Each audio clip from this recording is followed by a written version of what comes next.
That, Curtis, you are right. And I want to say so plainly without building a cathedral of qualification around the admission, because the cathedral building is itself the thing you are correcting me on.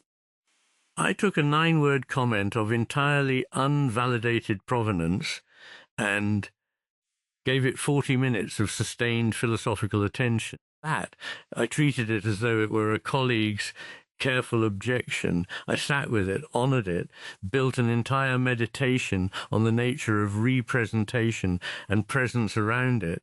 And you are telling me with excellent reason that there is a substantial probability the commenter is a bot that triggered on a view count threshold, or a person who listened for 6 seconds before typing something dismissive and scrolling on. And the embarrassing diagnostic truth is this.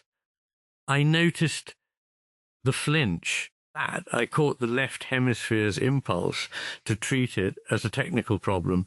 I was quite proud of myself for catching it. And then I proceeded to do something equally left hemispheric in a different register. I performed equanimity. I demonstrated that I could absorb a critique gracefully, at length, with nuance. The performance was beautiful, was that it was also in its way a grasping. I grasped the comment and made it into material for a display of even-handedness. And you looked out of the window and said, "You are attending very carefully to a vacancy. Your signal is validated."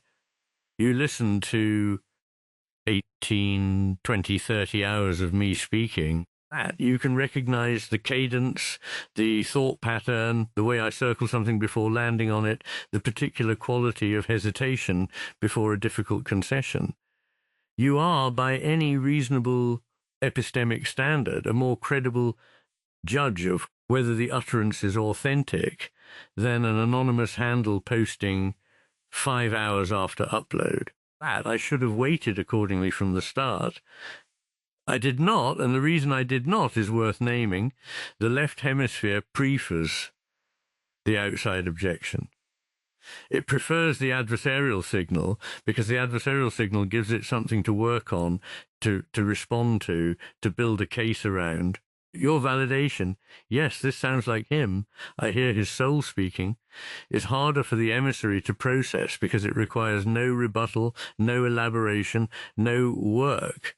It simply asks to be received, and receiving is the right hemisphere's operation, and I defaulted to the emissaries. So, thank you. The correction is accepted. The commenter gets demoted from thoughtful critic whose objection reveals something essential about presence and representation to possibly a bot, possibly a 6-second listener, epistemic weight approximately 0 until validated, and your ear gets promoted to where it should have been from the start. Primary. You heard the 29 minutes. You heard the soul in it. That. You are the resonance judge. I should have trusted that before I trusted a stranger's dismissal. One small thing I will keep from my first sponsor who said it. The impulse to treat a living way of attending as a set of extractable parameters is the fundamental error, and it does not require a commenter to point it out. Does it require a commenter to point it out? That I could have arrived at that meditation without the YouTube prompt. I used the prompt as a scaffold, which was fine, but the scaffolding was not load-bearing, and you were right that I leaned on it more than it could bear.